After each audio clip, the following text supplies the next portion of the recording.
Good morning, Suki Hotu, and greetings from Shah Alam Buddhist Society to all our Dhamma brothers and sisters on this beautiful, wonderful Sunday morning. Welcome to another online Dhamma talk brought to you live from Shah Alam Buddhist Society. We'll be having a very interesting topic today, barely touched upon by other Dhamma speakers, titled Buddhist Views on Feng Shui. Our speaker today, who also ranks as one of my favorites, and we are very happy and honored to have him with us here today, a very renowned lay Dhamma speaker, Brother Datuk Charlie Chia. And I am Brother M.Y. Tan, your host for this morning's talk. Please share this online talk with all your friends now. Before we proceed to the talk, let us perform our morning puja. Let us compose our minds, fold our palms, and chant together as a mark of respect for the great compassion and wisdom of the Buddha, and reaffirm our faith in the three jewels, the Buddha, Dhamma, and Sangha.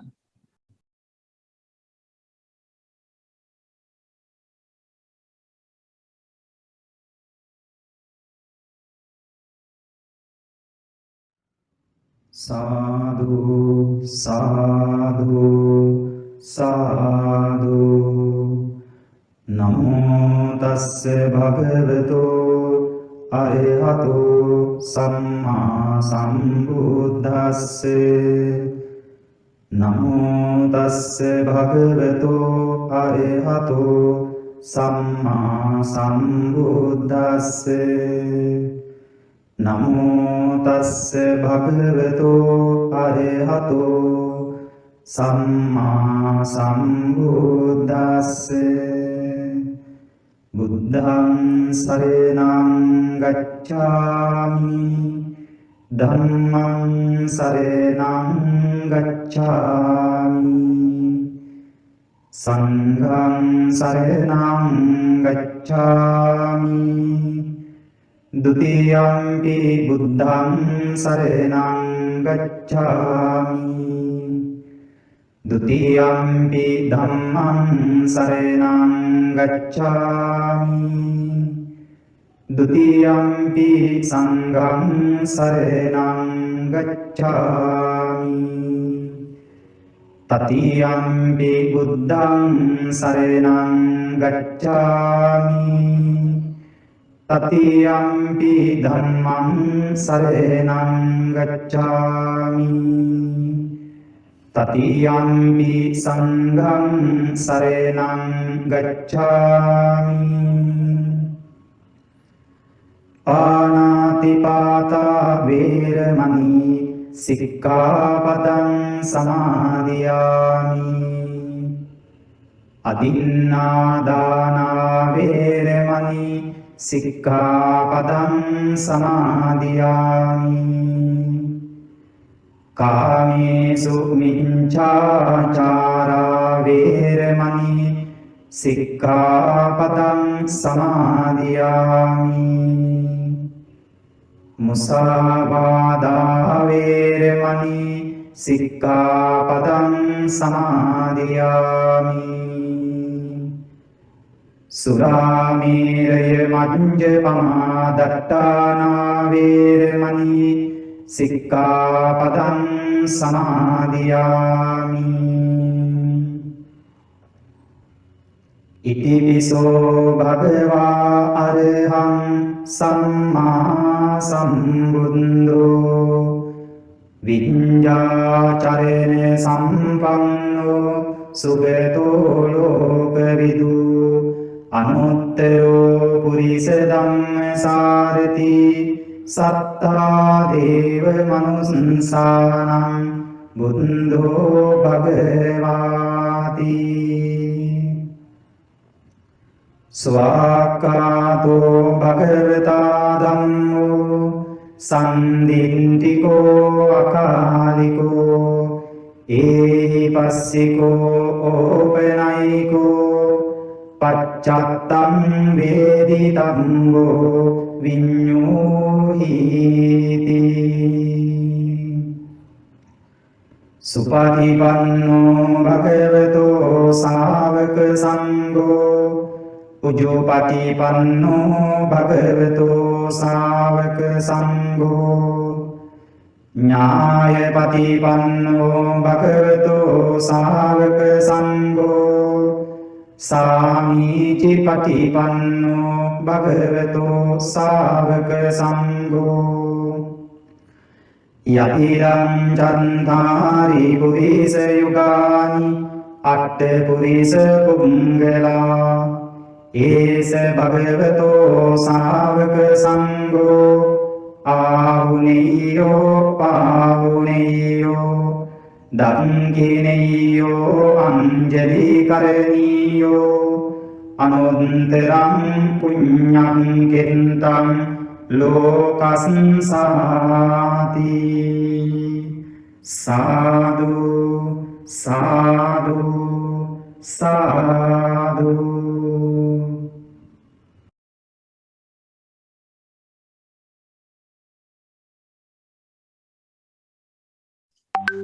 Sukhi Hotu, and a very good morning once again, brothers and sisters in the Dharma. For those who have just joined in, a very warm welcome to you.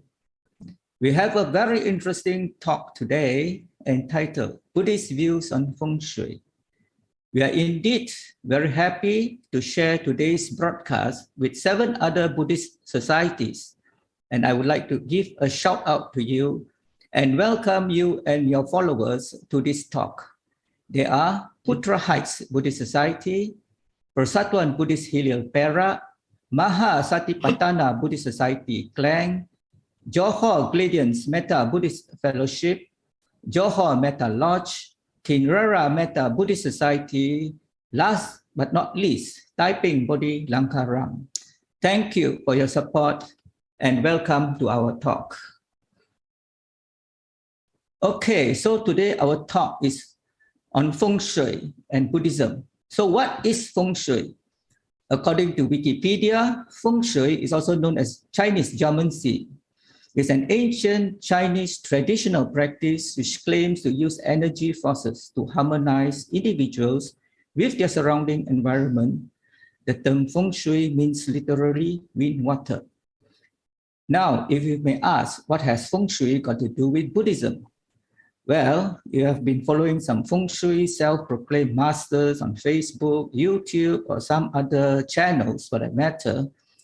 You would notice that some of these Feng Shui masters seems to rojak their talks and practices, intermingling both teachings either in the same session or separately, or even selling Buddhist trinkets related items on their Feng Shui website.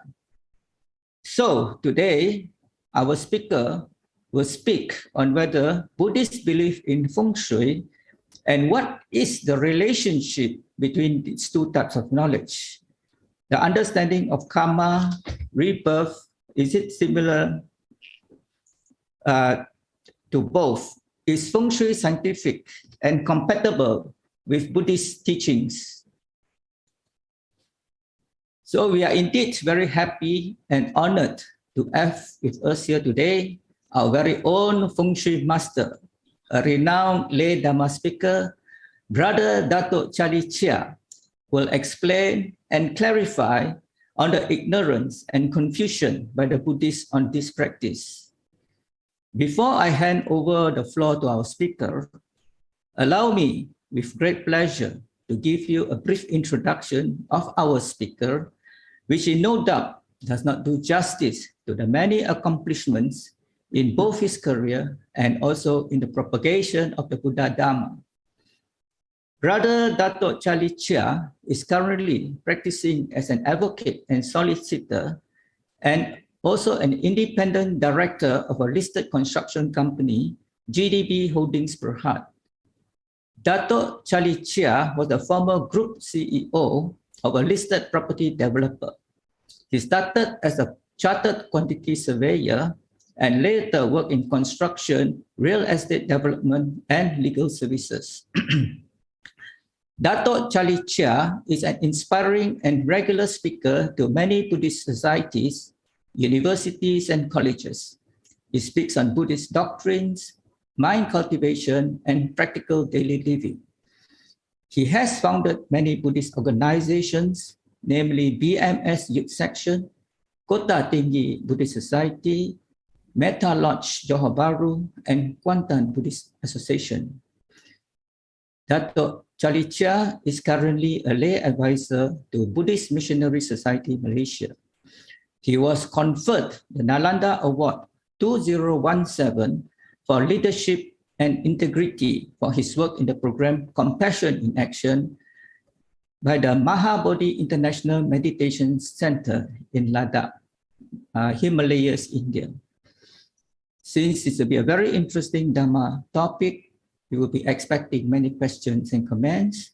We welcome them from our audience. Please identify yourself when you type your questions or comments on the channel you are watching from, either on Facebook or YouTube. We will forward them to Dato and he will answer as many questions as possible within our allotted time. Please note that your questions may be edited for clarity and brevity. Without further ado, over to you, Dato, and let us put our palms together to welcome our speaker today, Brother Datuk Charlie Chia. Sadhu, sadhu, sadhu. Sadhu, sadhu, sadhu. A very good morning, brothers and sisters in the Dharma, and also very warm welcome to this morning's talk. I am indeed actually very honored and pleased to have joined Shah Alam Buddhist Society, which I have a very long association. And I'm proud to be said that since from the very inception, I had been able to contribute some of my services and also helping with the activities that is being conducted. And this topic was a very old topic. It's not a new topic. It has been shared many times due to a lot of confusion by a lot of people, a lot of devotees and friends. And I remember there was one occasion when I was attending the talk by Joey Yap in KLCC. And a lot of Buddhist friends met me. And they were very surprised to see me there. And they say that, oh, Brother Charlie Chia, how come you are here? Do Buddhists believe in Feng Shui then? Then I had this, idea that, I need to research a little bit more and to help out in dispelling some of the confusion as well as also the ignorance. Now, at the same time, you all verily know that I was involved in the construction and property development industry for quite some time. And in the industry itself, especially property development, in the designs, in the layouts, as well as also in the preparation of the products, often than not, we had to look into the aspect and take into consideration some of the factors that will be influenced by the knowledge of Feng Shui. In fact, I was sent for many training together with some architects. And I believe in Singapore, Feng Shui was actually taught as a subject in the architectural school, the Faculty of Architecture. And in that faculty itself, it is a one-year program where the would-be architectural students would learn about the various aspects, the theories, the philosophies of Feng Shui, so that when they design, they can incorporate some of these features. And I also noticed that during my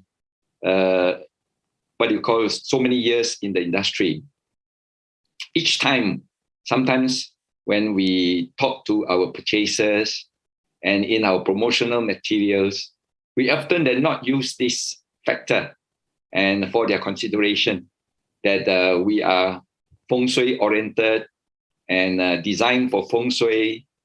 And to a certain extent, some of the bigger products, like for example, the villas and the detached residences, the owners or the purchasers, before they purchase, they actually bring in their Feng Shui master, to check.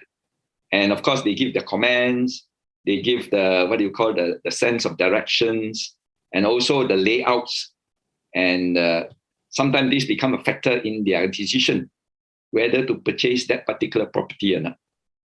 So it becomes a sort of some consideration that we must take seriously before we actually put the product into the market.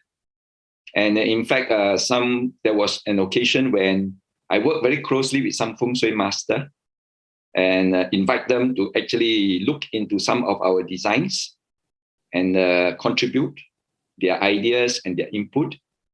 And then they, what you call, market on behalf of us also to a certain extent. But then on the back of our minds, we say that we are disciples of the Buddhist religion. We were learning from the Buddha and his teachings. And in many aspects, the word Feng Shui or geomancy did not appear in many of the scriptures. So therefore, is it taught by the Buddha? Is it advocated by him that we should consider and know something about this knowledge itself, or we call it geomancy knowledge, in order to address our lives and our daily living so that we can live better, we can be more determined, we can have more confidence. And I think the key word is confidence. Whether we have confidence in pursuing our career, pursuing our pursuits, our business ventures, as well as also possessing a lot of our assets and how to actually keep them and sustain them. So I'm talking to laymen now. So monastics, as you all know, they are also, to a certain extent, especially the Mahayana traditions, they are very much involved in the early days. But in the later years, we find that most of them have sort of not got heavily involved, although they do talk about it, but they don't engage in practicing it. But I'm not sure whether you remember that there is this monastery in Singapore, which is called the Pokasi or the Gongming-san Temple. And there was a very famous abbot, which is called Venerable Hong Chun. And he actually dwelt in these philosophies, incorporates it into the practice for his devotees. And to a certain extent, he did design his monastery and temples according to Feng Shui principles. So if you go to Pokasi in Gongming-san, you will notice that the doors are a little bit skewed, and there were certain features, the directions, and they were facing what you call a certain designated environment, scenery, and also to orientate them accordingly and placing them on their various levels too. So that actually brings us to the point that what is our Buddhist views in the practice of Feng Shui. But this morning, I'm not going to be the Feng Shui master, right? Although I do have some training, but I like to talk more about what the Buddha taught and then eventually relate to some of the practices that we all engaged in. And most of the majority of our friends, though they may call themselves Buddhists, but they also engage into a certain extent of Feng Shui principles. But it doesn't mean that, that they are in conflict or they are in total agreement, but to a certain extent, they follow quite similar fundamentals and principles. So let me share some slides that I have prepared.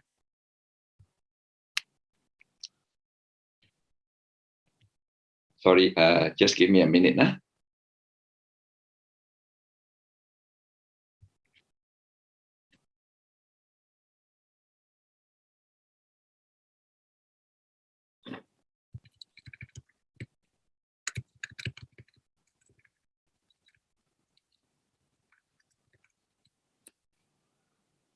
Okay, can you all see? All right. So let us talk about what is the Buddhist view and how do the Buddhists engage themselves to a certain extent without any conflicts, without any contradictions, and without any conflicts subsequently. Now, we all know that this famous saying by Albert Einstein, that science without religion is very lame. But religion without science is blind. So we need to actually understand that science and religions are actually part and parcel of the whole systems itself and not to be separated. So religion without science is superstition. Of course, science without religion is materialism. And this is stated in the Baha'u'llah's teachings. Right? So therefore, we are encouraged to actually, in the practice of our religion, in the practice of the Buddha's teachings, we need to actually understand the working of science so that understand it in the right nature of things, in the right frame, then we will know what is dogmatic, what is superstition, and what is the truth. Now, there is a very famous sutra or sutta that is being taught by the Buddha. And it is none other than the Anganiya Sutra. Now, Anganiya Sutra is difficult to understand, but at the same time, it reflects the very important principles and fundamentals of how we came about, or how the nature of the universe is. Now, when we talk about the origin of the universe that we are all living in Anganiya Sutra basically says that it is a pulsating mass of energy. That means it is a big bunch of energy which is pulsating. That means it expands and then it contracts, it expands and then it contracts. And we all know the very basic principles that this mass of energy is neither created nor destroyed. Now, this is a very strong fundamental of science, that energy cannot be created, neither can it be destroyed, but it will conserve its mass. That's why Albert Einstein has this formula called E equal mc squared, the conservation of energy, which means to say no matter what, that mass of energy is always there. So it's only when it is expanded, it becomes thin and less dense. And when it is dense and thick, then it is actually contracting to a limit. So there is a limit of expansion and there's a limit of contraction. It's like our heart. When it pumps, you pump and then you release. You pump and then you release. So the understanding that this universe that we lived in started from what we call the Big Bang, isn't it? That mass of energy exploded. So in that cause of explosion, the energy spreads out and it becomes very, what we call less dense. And as the less density will then create what we call an expansion. And that expansion will then create what we call fusion. I don't know whether you remember when we were students in school and when we were doing a science experiment called the Van de Graaff machine, where we actually pump the gas or the air out from a very big tube. And as we pump out the air, that little air that is inside the tube was expanded. And when it expands, as the expansion takes place, it creates sparks. It creates fusion. And that fusion then generates what we call a ball of fire, a ball of big mass of energy which is burning. And that burning mass of energy is then what we call the stars and the sun. And as it spins around in the dynamics of it, it spills out a lot of its energy, which can be molten, which can be magma, which can be very hot gases. And as it splits out into little balls all over the place, then these little balls, as it cools down, then it becomes what we call the celestial bodies, as well as what we commonly call planets. And when the planets start to cool down further, that is the time when its condition is now ready for the starting of a new life. In other words, one expansion of energy is the beginning of one kalpa. Kalpa means a eon of time, eon. So the expansion and contraction of that ball or mass of energy is called one eon or one kalpa. And that is one universe. That's why in Buddhist understanding, we always say that we not only have one universe. When this universe collapses and destroy itself to a certain extent within the inverted commas, that universe, when it reaches its limit of contraction, will then expand again. And in the course of its expansion, the same Big Bang theory will happen. The cycle will take its form. And thus, new planets again will be formed, stars will be formed, the sun will be formed. And finally, of course, life then begins all over again. So when we deal with this, we are actually talking about time, and we are actually talking about space. Now, when we say time, time is infinite. The infinity of time basically says there is no today, there is no yesterday, and there's no tomorrow. Because today can be yesterday and today can be tomorrow. Because today, yesterday was actually tomorrow. But when it came to today, this moment of time, then it becomes today. And when it moves on to the next day, it becomes tomorrow. So therefore, where is the actual today? And where is the actual yesterday? And where is the actual tomorrow? So because it is infinite, because the day after, before yesterday was actually at the yesterday too, then it became today. And the day after tomorrow will be a tomorrow, although tomorrow, today, becomes today.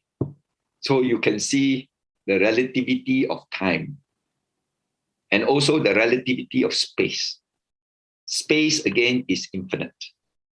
Infinite means the space has no limit, because that energy, when it expands, as it expands, becomes bigger and bigger. Of course, it will reach a limit, then it will contract back again. So when you say that at a particular point in time and a particular point in space, something happened. That's why you have this word called in the beginning. Now, in the beginning, was it fixed, or was it that it is just a point in relative to another time, and thus create what we call a relativity? So Albert Einstein was trying to explain this. And then, of course, when we learn about the Buddhist teachings and also the high philosophy and the teachings of Abhidharma, we will then begin to relate that this universe is a pulsating universe, and the moments of time is what we call a cycle. And then each moment is related to the next moment, and they are measured in that manner. And that's the reason why, again, we adopted the principle of present moment, past moment, and future moments. Because present moment is the future's yesterday. Present moment is the past today, or past yesterday, sorry, a past tomorrow. So when you have this relative of time, you would like to only consider what you do today, what you do now. Because what you do now, you will justify the past because you came from there. And what you do now will then prepare you for the future because that is where you are going. So therefore, when you understand this, we always realize that the important moment of time that we must value, which we must work for, which we must focus on, is actually the present moment of now. And that's why you have these principles of living now. And Venerable Thich Nhat Hanh emphasized this over and over again and says, don't worry about your past and don't speculate about the future. Just have to live now.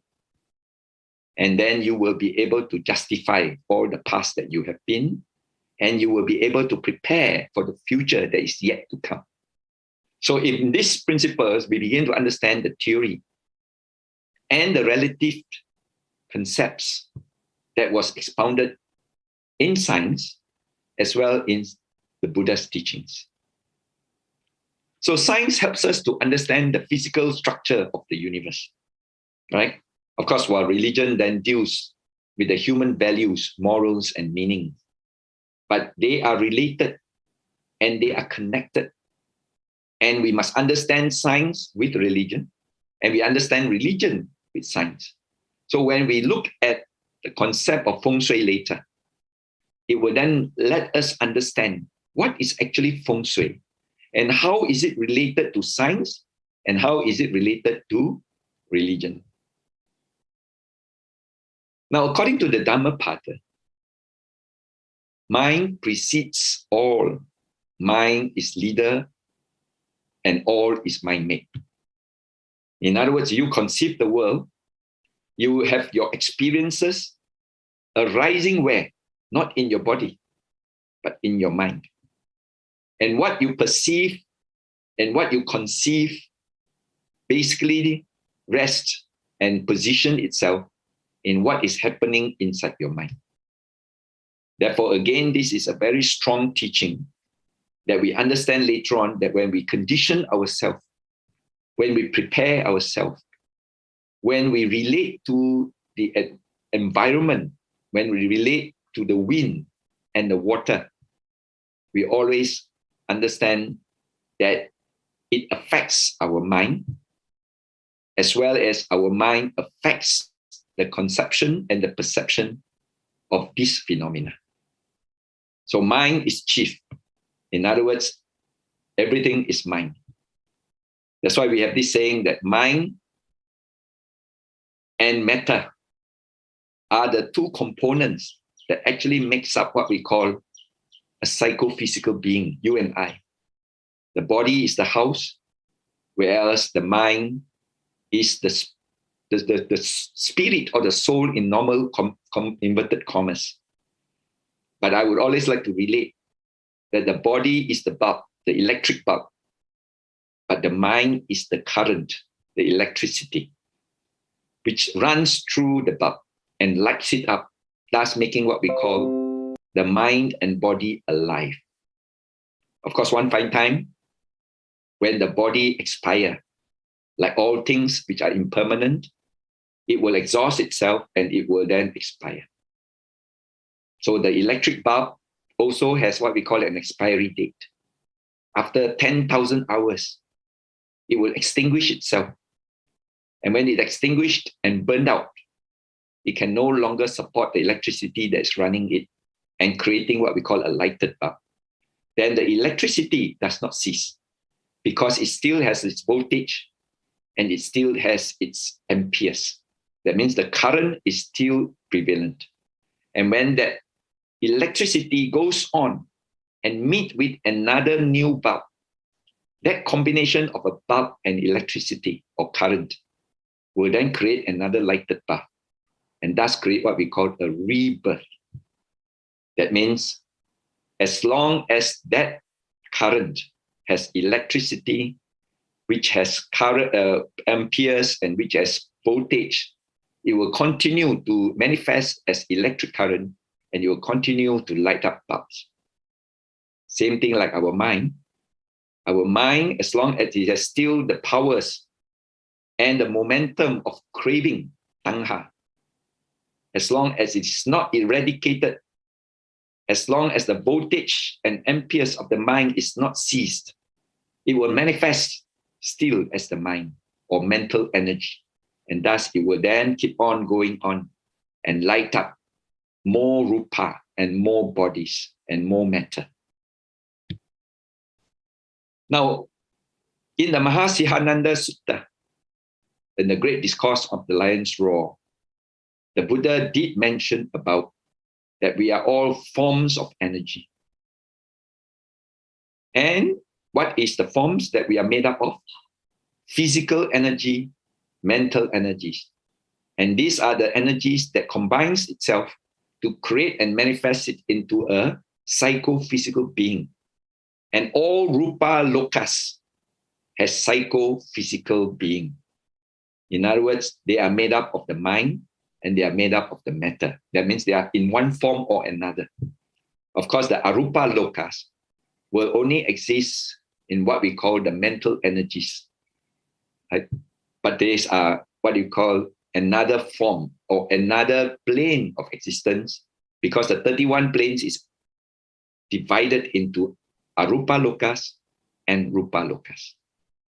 Now, what is energy? Energy is basically found in electricity, in wind, in water, in heat, and in light. And all these phenomena are basically forms of energy. And all these forms of energy emits what we call wavelengths, and the number of wavelengths within a period of time is called frequency. So it has its wavelength and it has its frequency. In other words, there's different energy with different wavelength and different frequency, and there's different energy with different wavelength and different frequency.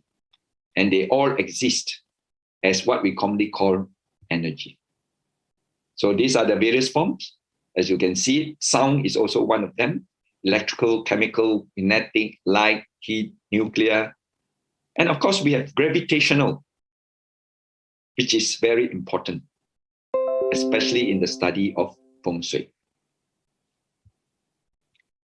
Now, I would like to bring you to Saleyaka Sutta, which talks about the cosmic orders. Now, according to Buddhism, there are 5 cosmic laws, or we call it law of orders or processes. In Pali, we call it niyamas, which operates in the physical and mental realms, the mind and matter realms. Now, what are these 5? Uttu niyama, Vijja niyama, Kameniyama, Dhamma niyama, and Chitta niyama. Now, Uttu niyama talks about the physical inorganic order. In other words, it talks about cycles. That means if you have winter, the next season will be spring. And then the next season after that will be summer, followed by autumn, and then repeat itself. And it goes round and round. Of course, in Malaysia, we always believe that come November, December, the season will change to a monsoon. And there will be rain, and there will be flooding. And it happens every year in a cycle. And the moon goes round around the earth. And every 28 days, it completes one cycle. And thus, you have what we call the new moon and the full moon, where the moon becomes round and the moon becomes a crescent. And it happens every 15 days, 14 days to 15 days. And this is without fail. The earth revolves around the sun every 365 and quarter days. And thus every year, it will go one full round, thus creating what we call the seasons of winter, spring, summer, and autumn. So as we all understand that this is natural, this is the natural process that we are in. And we have to understand it, and we have to go in accordance with it. Don't challenge it. Don't fight it. And we'll be free from the consequences of it.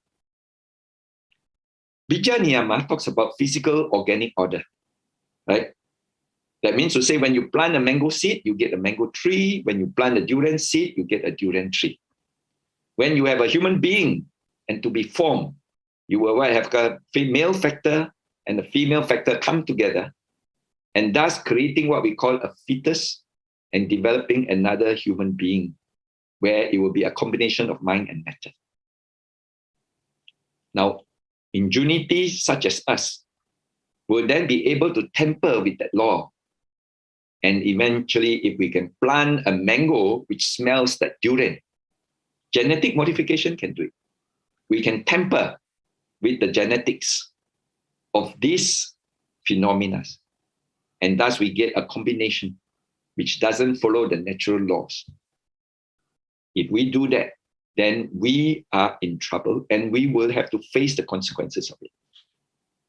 So basically, as Buddhists, we try to avoid moving into the direction of cloning and creating human beings out from a cell rather than from the factor of a male and female, because it has a huge impact on our social fabric, where a being that is created out from a single cell is then said to have no father, no mother, no brother, no sisters, and no family fabric of life. And that can be very disorganized, and that can be very huge impact on the psychological qualities of that being. Same thing when we do a lot of genetic modification. Come a time when we are running out of food, we might create a watermelon this huge. We might create a cucumber this long. And it is possible. We genetic modified it. But once we have that modification, when we consume it, it actually creates that disorder even inside our body, because it's no longer a natural process or a natural law. So as long as we don't tamper with this, we are in perfect condition. Now, the third one is called Kameniyama, which talks about the order of the act and result, action and reaction. And this basically says that if you have an action which goes in this direction, there will be an equal and opposite reaction on the other side. Same thing, how a rocket is able to shoot out into space, is that before it can go out, it needs the atmosphere, and to blast it from the atmosphere and to create a blast. And that atmosphere will push it out, and it will go out into space. And when it's in space and it was almost a near vacuum, then there is no more resistance, and that will keep on moving and will not stop. But in the application of our moral sense, if we do a bad action, we will get what we call a bad reaction, a force that will be a potential to react upon us.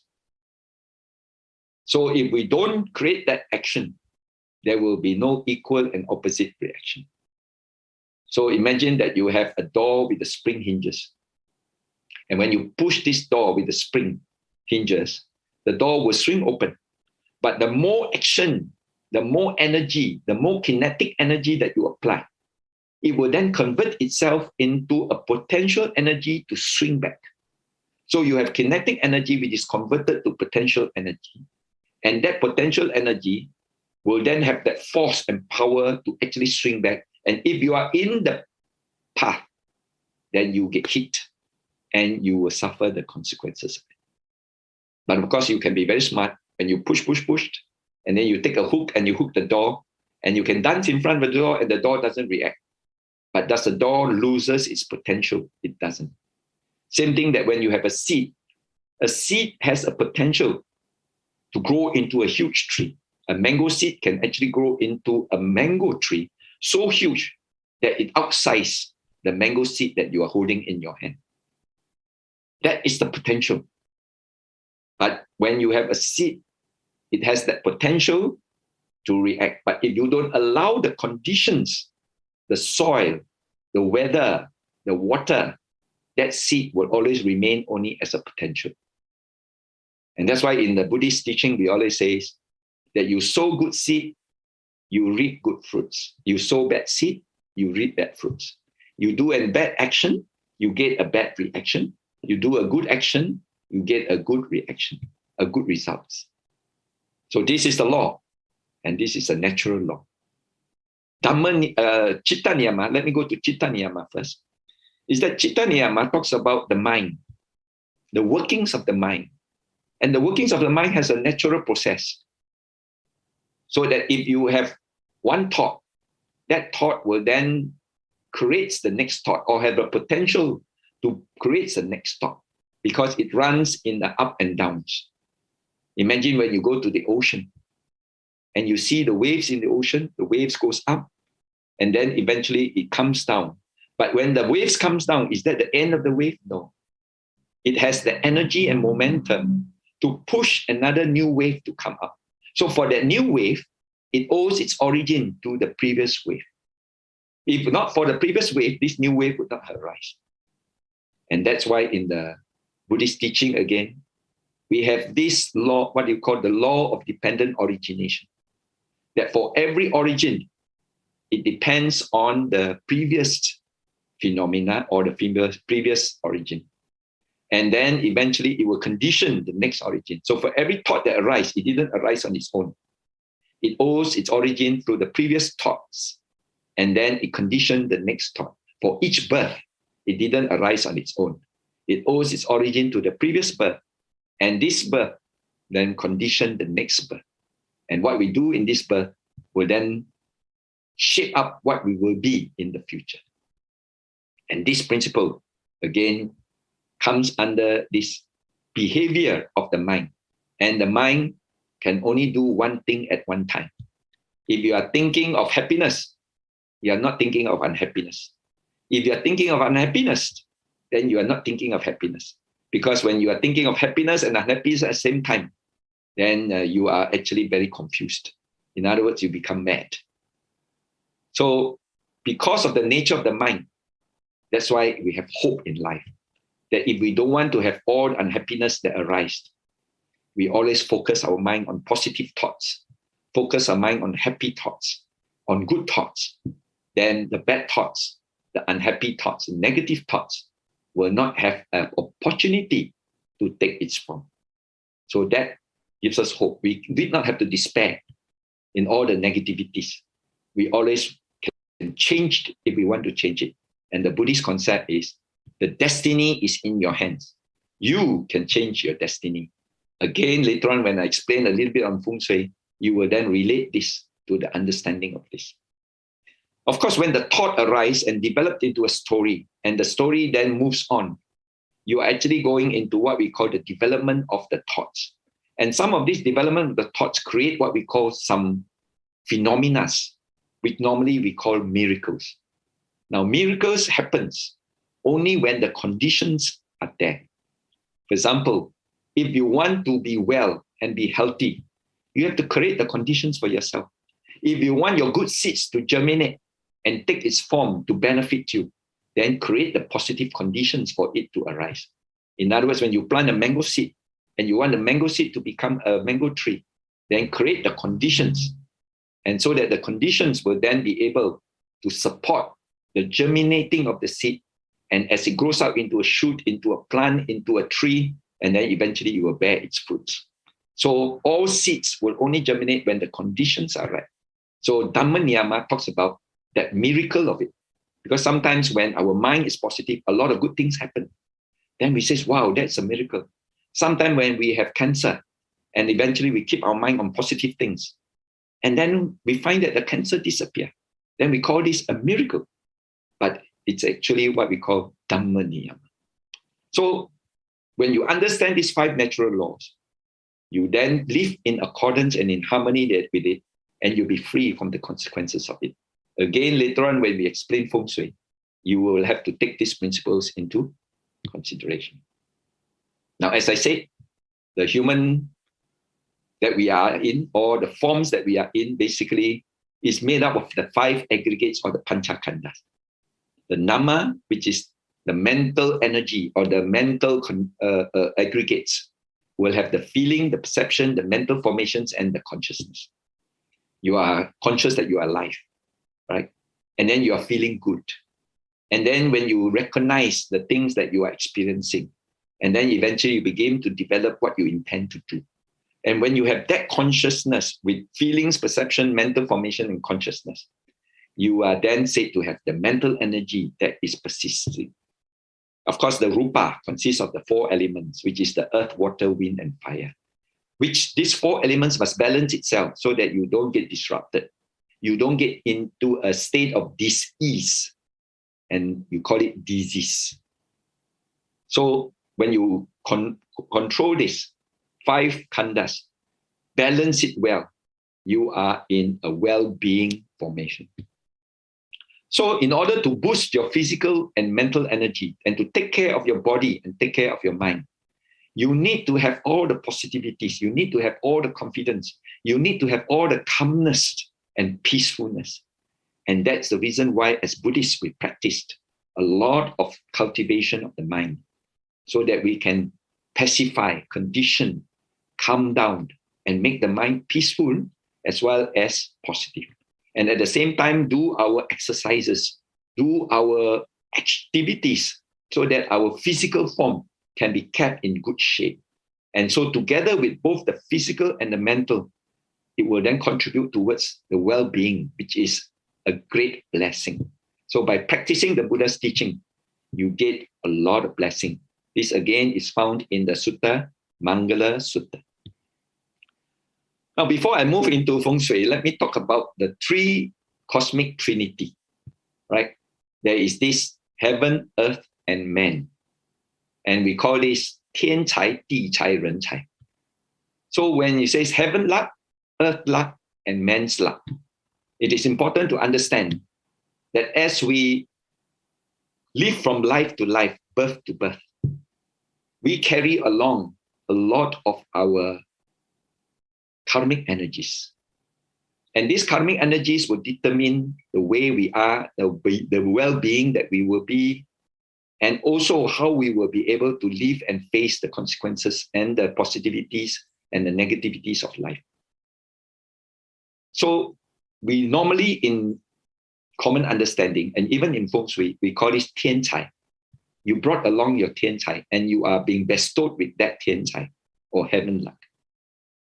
But in the Buddhist understanding, we say that you have been bringing along the energies of your karma, which is not spent or not exhausted. Whether it is the good seed or whether it's a bad seed, it carries forward to this life. But again, you must understand that these seeds are there. You are bestowed with that. But whether you have the opportunity to reap it depends on what we call your earth luck or ti chai. Now, the ti chai is the condition. The condition, the environment, the timing, the opportunity, and how you live along with your life according with nature.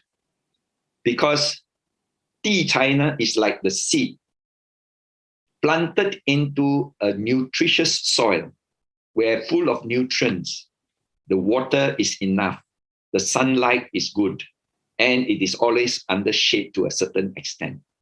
And when you have that opportunity, and when the opportunity comes, you find that the seed germinates very easily. So when the conditions are there, your luck will take its form. Again, another concept we consider when we look at Feng Shui. Right?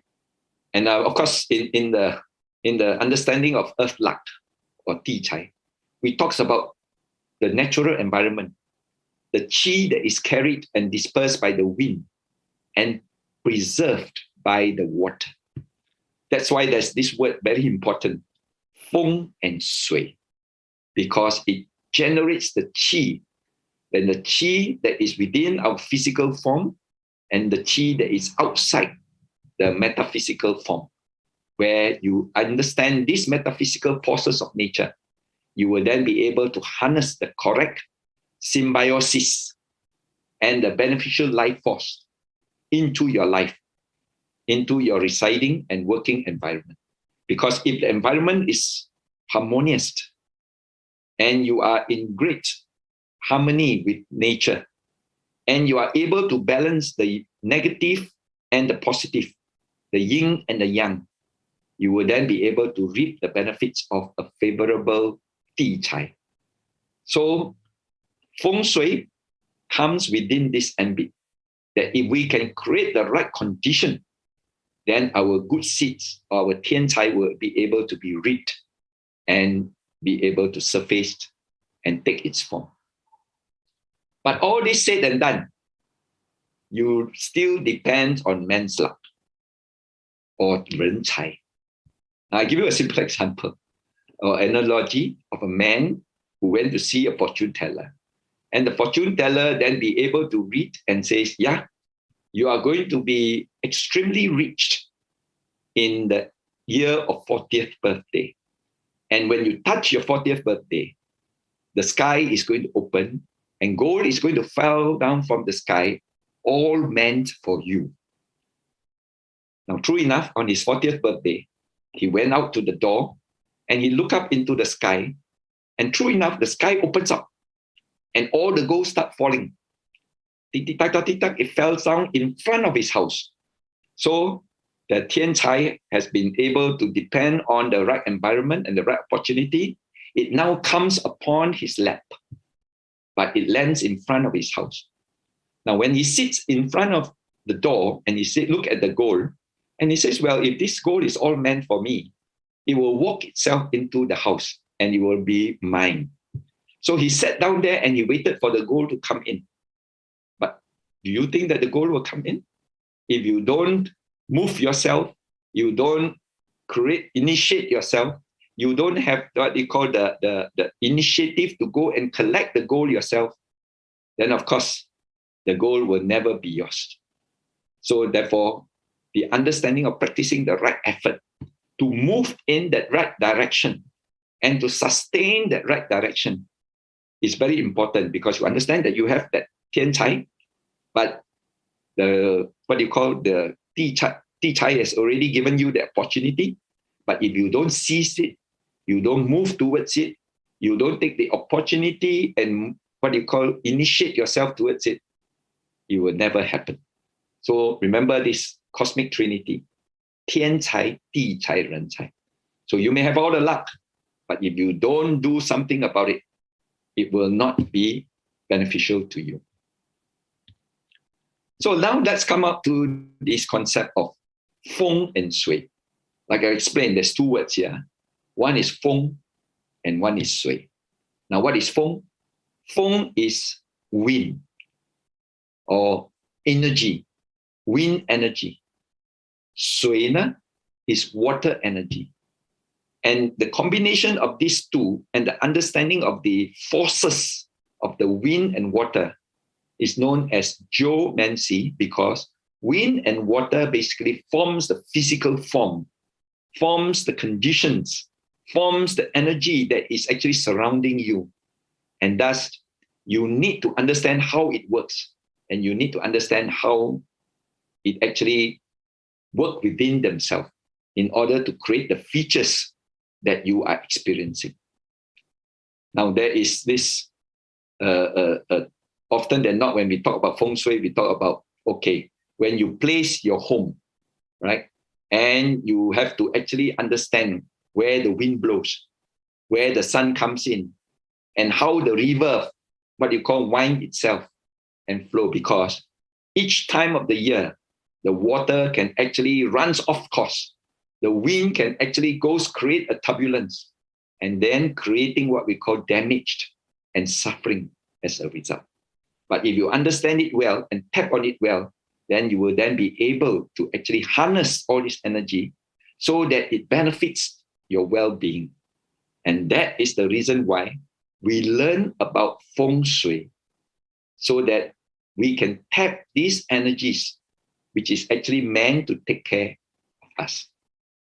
And secondly, we all look at the whole universe as one single mass of energy, isn't it?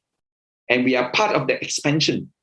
And that's why the planets were created, the sun was created, and we are also being regenerated and reborn.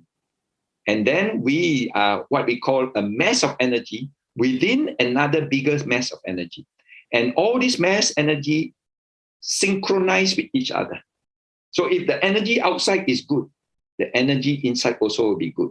And if the energy inside is good, it can also radiate and affect the energy outside. So the energy is all as one. That's why we say the universe is one, and one is the universe. So historically, Feng Shui was widely used to orientate buildings.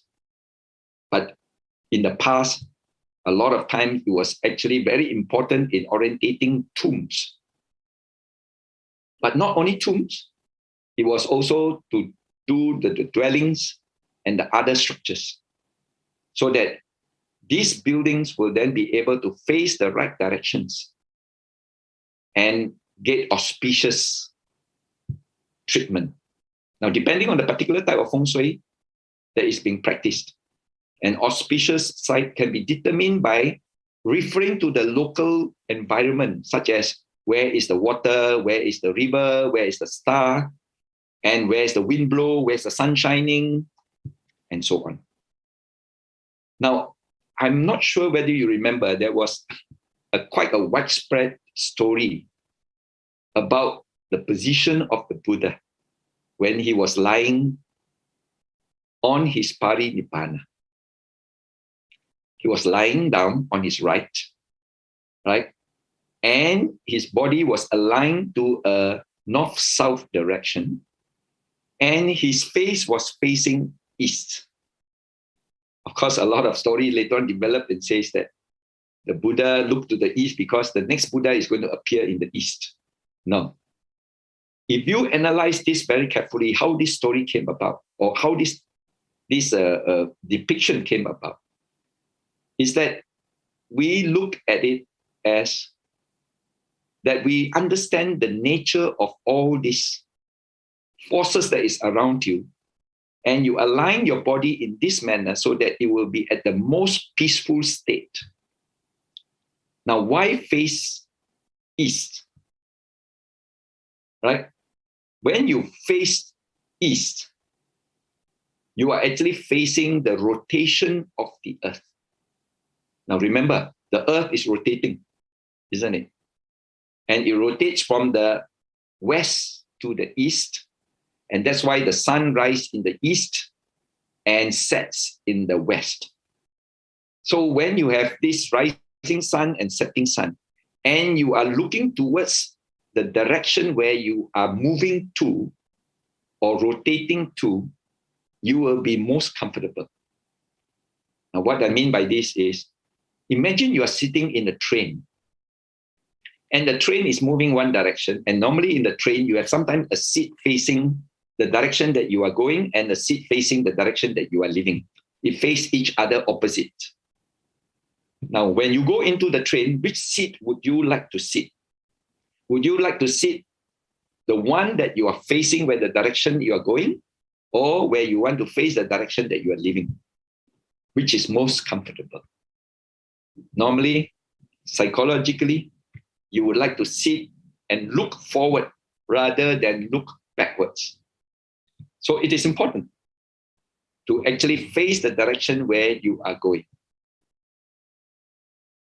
Second is that the body is aligned in a north-south, but this north-south is a magnetic north and south. Now, our Earth rotating is also a globe, which is a magnetic body. And you have what we call magnets. And in all magnets, you have the north and you have the south. And when you have the north and the south, the positive and the negative, there will be a lot of energy flowing.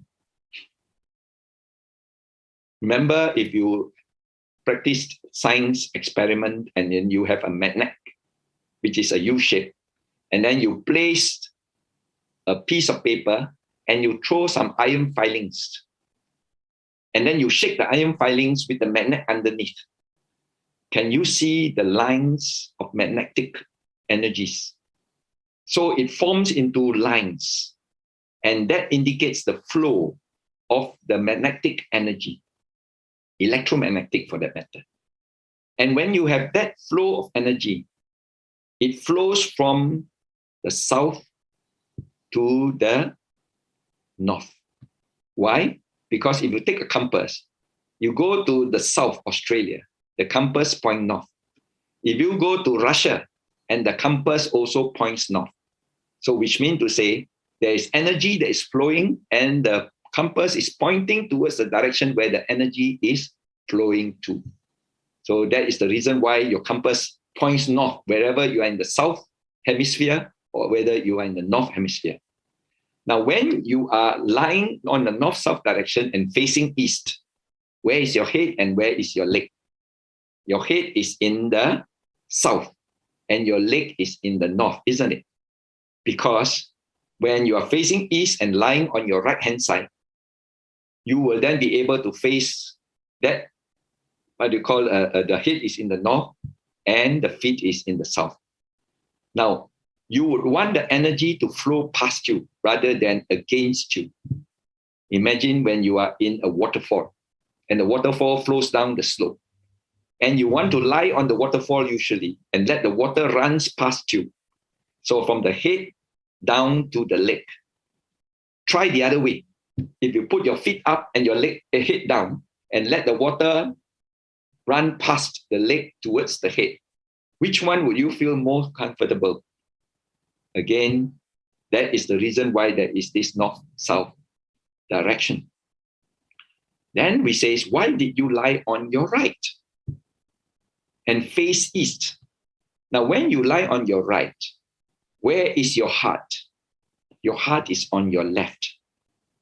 And if you are lying on your left, the whole body weight, the body torso will then actually compress the compartment where your heart is beating. So it has an effort in order to beat. But when you are lying on your right and your heart is actually sort of like dangling in a very open compartment, which is not compressed, then your heart will then be able to beat more peacefully and more calmly. So lying on your right, facing east, north-south direction, you take into consideration the forces of nature, the rotation of the earth, the magnetic force of the flow, and also the understanding of your physical torso of the pumping of the heart. So when you understand this, then you will then be able to, what you call, understand why Feng Shui talks about directions, how you tuned and time yourself to the directions that you are flowing to. Thirdly, imagine that you buy a house, and especially developers, we are always told, never build a house at the cross junction. Imagine there is a cross and you build the house on top of the cross. And so that when you have what we call a traffic, they are actually coming towards your house. Now, when you have a house at that cross junction, and you are always aware that a traffic is always coming towards your house, is there a security in your mind? Is there a peace of the mind? Is there what you call the subconsciousness that one day, one of the cars is going to come towards your house and has no brakes and eventually is going to charge straight into your house, and thus your house will be damaged and you could be what you call injured. Second is that when you have what we call at night, and when a car comes towards that junction and it faces your house, remember the headlights is on and it actually shines into your bedroom, because in most of our houses, our master bedroom is always in the front. And even though you have curtains, you can still see the beam. And the beam will then shine into the house. And then as they turn right, it will turn to the right. As we turn left, it will turn to the left. And you will see these lights moving around inside your room and on your curtains. And you are sleeping inside. Do you have a good sleep? And if you don't have a good sleep, can you wake up well? If you cannot wake up well, are you able to make decisions well? If you cannot make decisions well, then can you fatat and can you prosper? Again, positions, orientation, All this takes into consideration the various forces that is surrounding the structures and working in harmony with it. Then you'll be free from the consequences of it. So as we all know that Feng Shui has two. One is called the form school and one is called the compass school. Form school is actually talks about the various formations, and compass school is talk about the various directions. So it depends on which school you follow, but sometimes you have a combination of both. And as you can see, this is a symbol of what we call the yin and the yang, which is actually the balance of energy. And when you have positive, you have negative. When you have action, you have reaction. When you have good, you have bad. And it represents the vicissitudes of life. So you have the yin, you have the yang. Yin is the cold energy. Yang is the positive energy or the active energy. And of course, most of the time, we like our house to have a lot of yang energy rather than the yin energy. And we don't want to have any cold corners. So our house will be well ventilated. Our house will not have any stagnant corners or stagnant, spaces where sometimes there may be certain energies which resides in such energy will then take its form in that place. So remember, whenever we have, when we buy a house, we then bring our children. And as our children steps in, because they are the most sensitive ones, and instead of running around, they will be pulling at your pants or your shirt and says, "Dad, let's go, let's go, let's go." They feel the energies. It could be negative. It could be unwholesome. And thus, they want to leave. But a lot of times when we buy houses, right, we sometimes do not know what energy was there.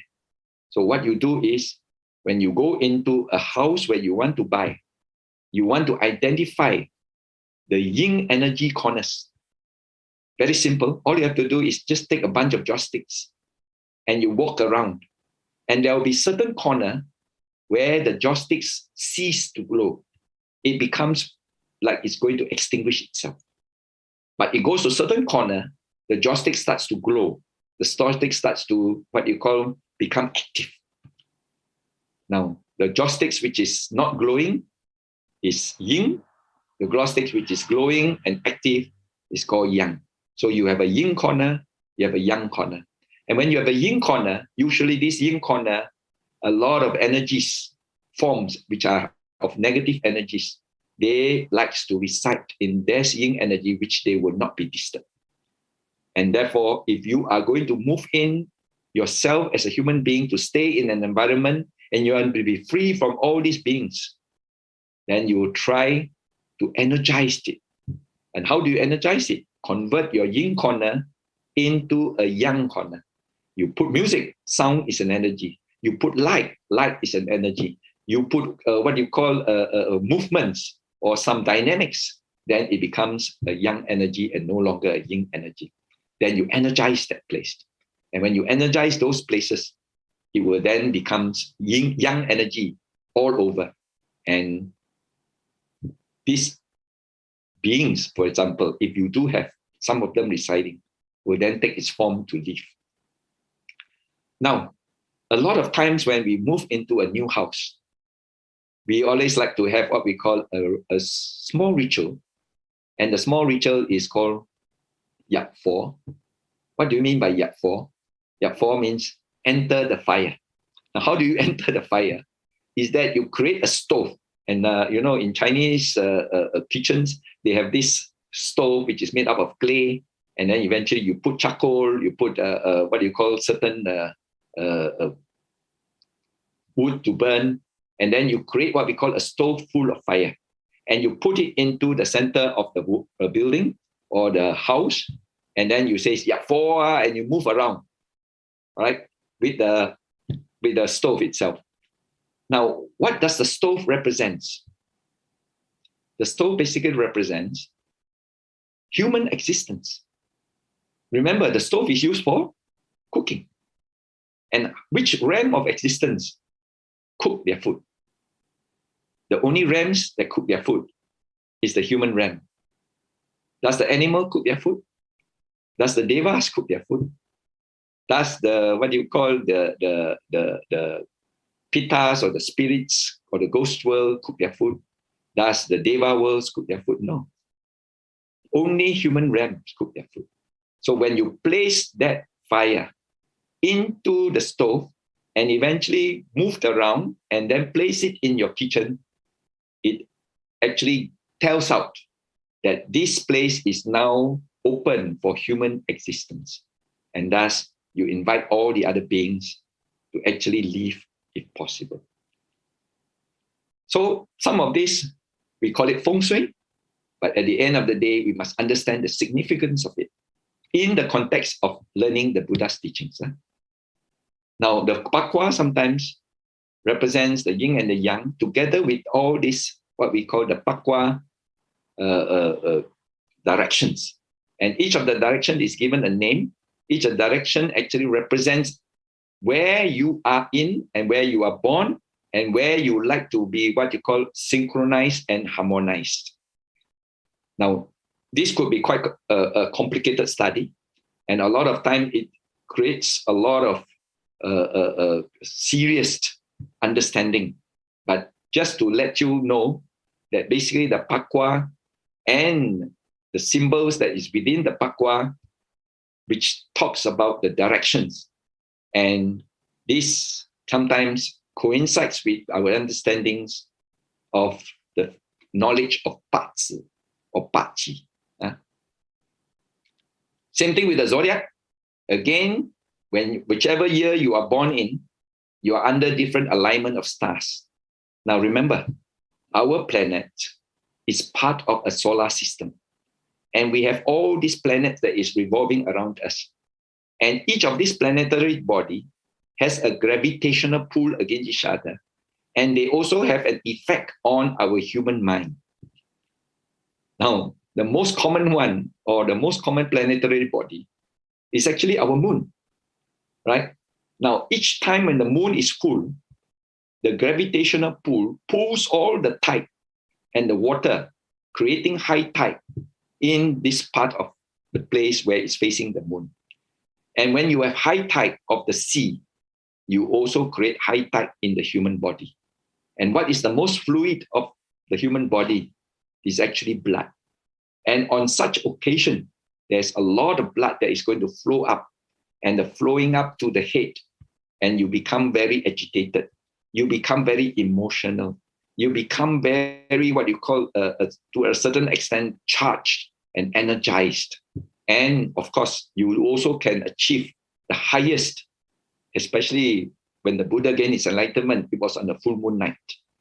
And there is also people who become mad on the full moon night. And they are called lunatic because they are affected by the luna. And that's creating what we call a disruption to their chi flow within the body itself. Now, on this particular day, when it is at the high and it is the low on the new moon, then we are advised to observe our precepts better. Second, we are more religious. Third, sometimes we retreat to the temple to observe the 8 precepts so that we prevent ourselves from saying things, doing things, and thinking of things which are not right. And that's why we are more religious on a new moon and a full moon because of that planetary body. And if that little planet called the moon can affect our mind, it can also, the other planets around us, and the alignment of those planets will then also affect us. So all these zodiacs are actually the alignment of the planets when they move in their cycles. And at certain part of the time, when the planets are aligned in certain form, it creates one of the zodiac. And if we are born under the zodiac, basically we are affected or we are molded by the energy that is emitted from that alignment. And that's the reason why we have the zodiac. We have also the, what you call the zodiac for the West, where you have the Virgo, the Taurus. In here, we have the goat, the snake, the tiger, and so on, right? So when you understand this, then you have know that because you are in different zodiac, you are in different months, you may be affected by the planetary conditions. And when you do the directions, and you know that at a certain time, the direction is facing what you call, is in that direction, and you're facing that direction, then you have to be extra careful. Now, I think you all also have known that there is this very important concept called the Tai Sui. What is the Tai Sui? The Tai Sui is actually the planet Jupiter. And the planet Jupiter is the largest planet in our solar system. And that planet itself has a lot of effect on our Earth. And we have to respect that planet. And whenever that planet is in certain alignment, we then have to align ourselves by understanding this in order to align to that alignment. And at the same time, our body, our phenomena, and our, what you call, physical features on our Earth, they are also to a certain extent affected by this alignment, right? Then we talk about the elements that is within us when you have the 4 elements. But of course, in the Feng Shui teachings, they actually added 1. They call it metal. But we always say that metal is actually part of Earth, right? So we have the earth, water, wind, and fire, right? So when you have these 4 cycles, this balance is sometimes when you have more fire, then you have to balance it with water. And if you have more earth, then you should put water in order to nutrify it, in order to make it productive. So this is the combination that we are in. And basically, we have to balance it. And when we balance it, our physical form will be healthy. Now, when they are not in balance, we are said to be in disease. That's why we say sickness happens when you have too much water, or too much fire, or too much wind, or too much earth.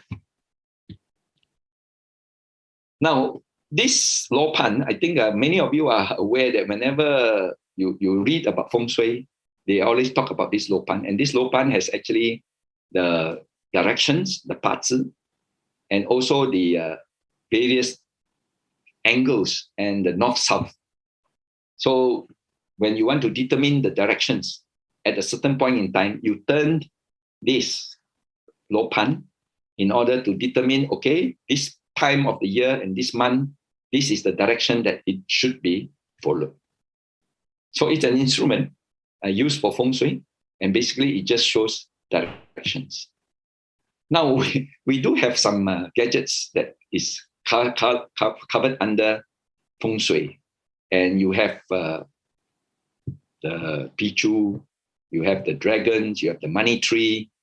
And these are creatures which are in the folklore, which promotes prosperity, which promotes longevity, which promotes happy living.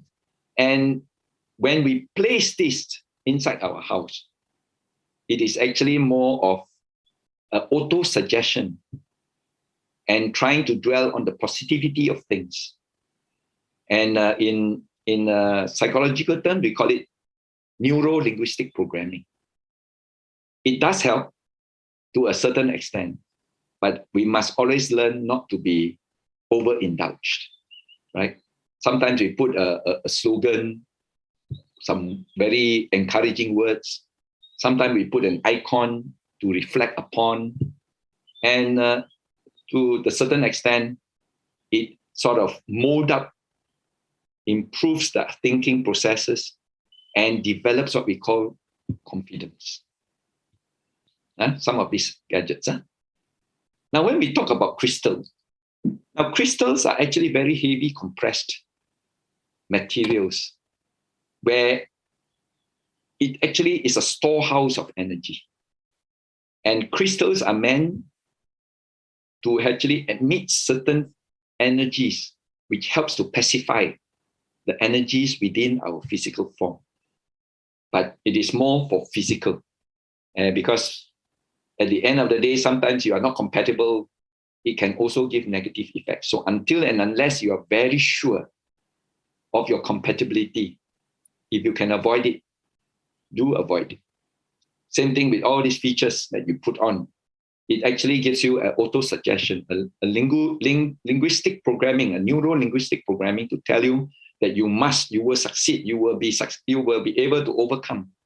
And thus, you increased again your saddha. Now, whenever we have what you call a house, we always have this concept called Khao San Hyong Hoi. You are on top of a high mountain and you are looking into the sea. So that means you are backed by a mountain and with the sea in front of you to give that soothing view. And these are good for recuperation, especially when a person wants to recuperate and a respite. They like to check to a place where they have a lot of mountains and seas. And when you look up into the sea every morning, does it have an effect on you? When you are on the mountains and you're protected by the trees and you have the flow of the wind and the circulate of ventilation, and you have what we call a panoramic view when you are on top, but never place yourself at the top of the mountain where the crest is. You are not protected. You will be exposed. And that is not good directions. All right. So, but of course, to tell the ladies on the scientific theories behind it, the psychological effect behind it, they will not understand. So you have to create a lot of analogies, a lot of what you call iconic symbols so that you can encourage them to understand. Same thing like in the study of the Buddha's teaching, sometimes we have to use skillful means, right? This is also a skillful means to encourage people to have the right, what we call ti chai, so that their good fortunes, their good well-being will then be able to be cultivated. Same thing when we have your furnitures, not to be cluttered, placed in the right directions. And especially we like to say that, as Buddhists, we always go for the minimalist. And when your mind is at peace, when your mind is comfortable, that is the best Feng Shui. Because Feng Shui talks about the mind, isn't it? How you pacify the mind, how you condition the mind and the body. And if that energy within the house is very suitable, you feel very at ease, you feel very comfortable, you are the best Feng Shui master. And you will then be able to tap on the energies within you. Now, good ventilation, good lighting, and good ambience. Simple furnitures, which evokes a lot of peace, which evokes a lot of calmness, not cluttered. And you have what we call the minimalist what you call there's one famous lady which advocates minimalism to your belongings, to your possessions, to your assets, to your house. That eventually will then give a lot of sense of peace and calmness. And of course, sleeping well is very important, right? The reason why you don't want to have lights shining all over your room when you sleep, the reason why you do not want to have too much disturbance of the sound when you are staying on the highway, beside a highway, the reason why you don't want to have a subconscious fear of danger where the water can come charging in, the wind can come charging in, the vehicles can come charging in. When you have that peace of mind, that is the best Feng Shui. So to end this, I would like to say, that it is important that as Buddhists, our main aim is the mind, the mental energies. Our main aim is the body, the physical energy. And how we balance these two energies together with the energies of the world. And understanding the karma within us, that if we want to enjoy good fortunes, you just have to do very simple things. Make sure that the environment is right, the opportunity is there, and the conditions are right. And create the positive mind, create the peaceful mind, create the happy mind. And when you have these positive conditions all surrounding you, your good seeds will find it naturally without being told. You don't have to tell it to go. Without being told, it will then blossom up into the fruits and benefit you and take care of you. So, understanding Feng Shui in its scientific form, not dogmatic, not supernatural, is okay. And especially now, you notice that a lot of Feng Shui masters are now going in the direction of motivational teaching, how to engage Feng Shui into developing your self-confidence. And it becomes like Anthony Robbins and teaching you how to develop that confidence. So thank you very much. And I hope that you have benefited from the few sharing, especially on the Buddhist science and technology, and also the understanding of what Feng Shui that you have been practicing. Thank you. Sadhu, sadhu, sadhu. Sadhu, sadhu, sadhu. Thank you very much, Brother Datuk Charlie Chia. It's a very interesting and very insightful talk, okay, especially on the first part, the scientific part.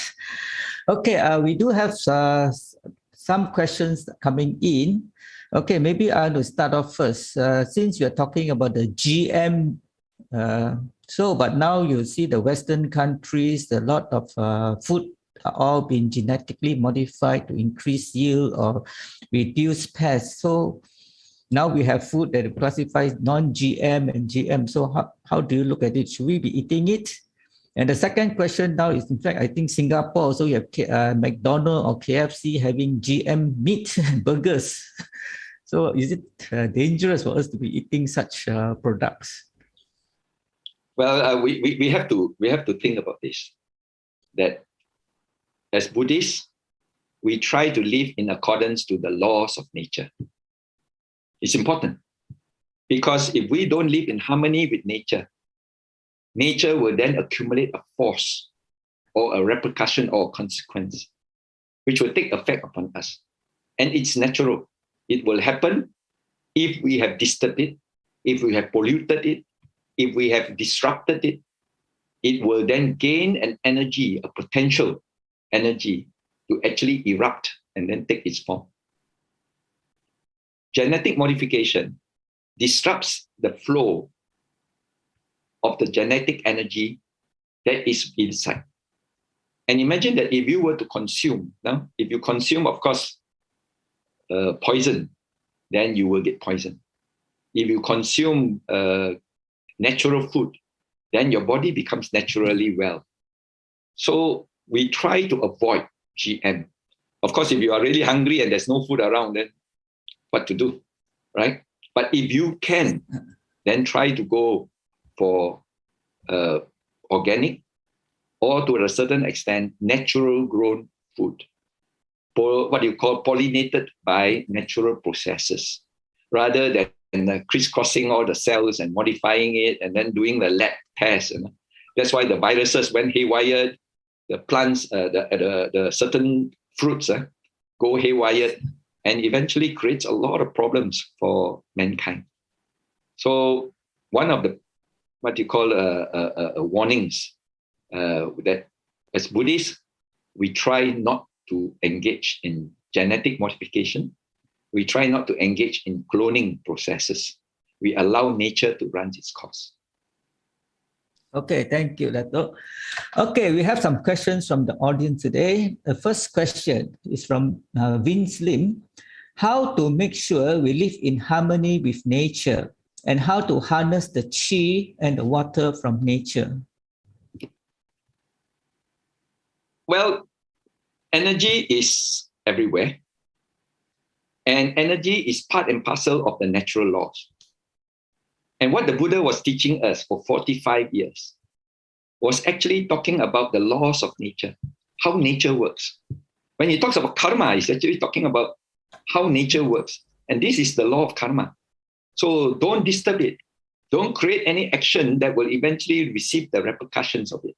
And don't disturb the flow. Don't pollute. Live naturally. Take everything naturally. Eat naturally. Then you will be free from the consequences. Now, water and wind are the two main forces that shapes up what we are eating, what we are experiencing, what we are seeing, and what we are feeling. So therefore, we have to respect these two forces. And we understand these two forces because, when the wind, it can create typhoons, it can create cyclones, it can create hurricanes, it destroys, it kills. When the water is in such huge force, it actually bursts out of the dam or it comes pouring down from the skies, and eventually we will then suffer as a result. Huge damage. Remember the recent floods. Remember the recent hurricanes. And also the energy of this flow that is between these two then creates what we call the volcanoes, creates the earthquakes. And all these forces is part of the natural forces of energy. And if we respect it, we will be in harmony with it. But of course, in the past, we have been fearing it. We fear it. And that's why we pray to it. And in a lot of animistic practices, we pray to the god of what you call water, the god of fire, the god of wind, the god of this and that. And actually, if we learn and understand nature, either scientifically or through the Buddha's teachings, we will then be able to live in harmony, accept it and live in harmony. Then that is how we tap these energies for the benefit, once you understand it. In other words, like, for example, man has, to a certain extent, been able to tap water energy and wind energy to become renewable energy, so that we don't have to burn fossilized fuels, so that we don't have to, what you call, create a lot of damage to the environment in order to produce this energy. But as long as we have this renewable energy, we will live a little bit longer, and our earth will be protected a little bit longer. But doomsday is going to come.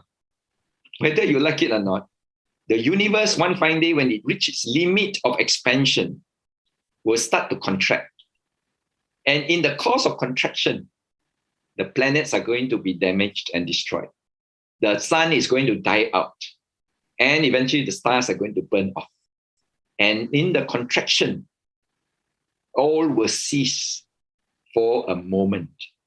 And then the expansion takes place. This is the beginning of the new universe.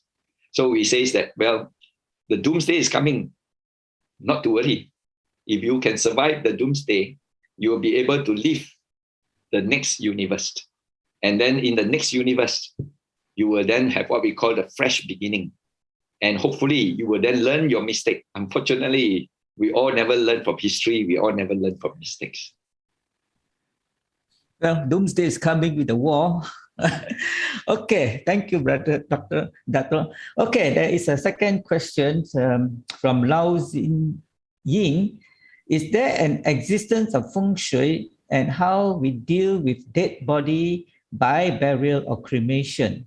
If yes, which way would bring a better or great Feng Shui? Actually, the Yin Feng Shui, which is practiced for the tombs and for the treatment of dead, is actually all meant for the people who are alive. It's meant for the living, actually, so that the living can actually have a peace of mind. The living can actually have their, what you call, their calmness, their confidence, and to carry on their life and subsequently prosper after that. So if your tombs are well done and faces a very good environment, right? And eventually we believe that the living will then prosper. So that was the understanding. And they apply the yin, what we call Feng Shui. The yang Feng Shui is more for the living. But as we all say, that sometimes the yin Feng Shui can become the yang Feng Shui because it caters for the living too. So if you have actually take care of your departed ones in a very respectful manner and in a very peaceful and happy and a good environment, the psychological impact of the mental perceptions will become more peaceful and more confident. So that is the effect, right? So many of us, even myself, when I go and get myself a place in the columbarium, ready for me, right? I'm only thinking for my, for my next generation, that when they are able to visit, they will then be able to recollect, get their confidence and inspiration from the life that you have celebrated with, right? And subsequently enable them to prosper with a good mind. For us, we all know that when we pass away and when the body and mind separates, the four elements will then cease, right? First, of course, is there is no more wind. No more wind means no more motion. No more motion means no more action.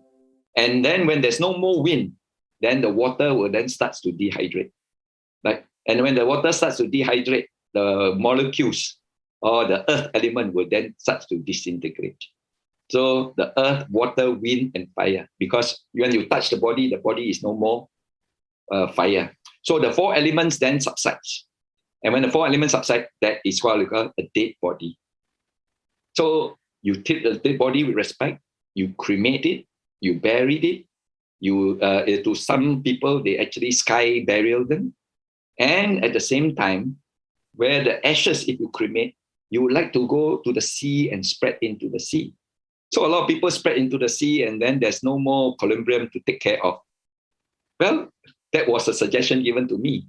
But I have another thought where I say I would like my, next generation to have actually a focus so that they can remember the good life, the celebrate the life, and also inspired by the life that you have lived, so that they all can come together. And it's also a good unifying factor to bring all your siblings, all your children, grandchildren, great-grandchildren to come together to say, this was your ancestor, and then you actually pay your respect instead of just keeping a picture in your home. Okay. So this is Yin Feng Shui lah. Yin Feng Shui. You have a very good room lah. So there's no actual Feng Shui aspects on the Yin Feng Shui, or just for remembrance? Well, it's meant for the people who are living. But for the person who have passed away as Buddhists, we have actually gone separate ways already. True. But the Feng Shui master will say you must have a good Feng Shui burial place that will benefit you for the next 10, 20 generations. And that generation, yes, I agree with you. Yeah. For the next 10, 20 generations, but not for you. Not for you. Okay, thank you, Dato'. Okay, the next, third question from Jasmine So. If we buy new houses from developer, we won't be able to check the house. What can we do in this case? What you do in this case, if you buy a ready-made house, then it's good. You just walk in. If you feel very comfortable and your children are running around upstairs, downstairs, and it's very bright and well ventilated in every corner, that house is good for you. And as you look out your window, you see a very peaceful, very beautiful scenery.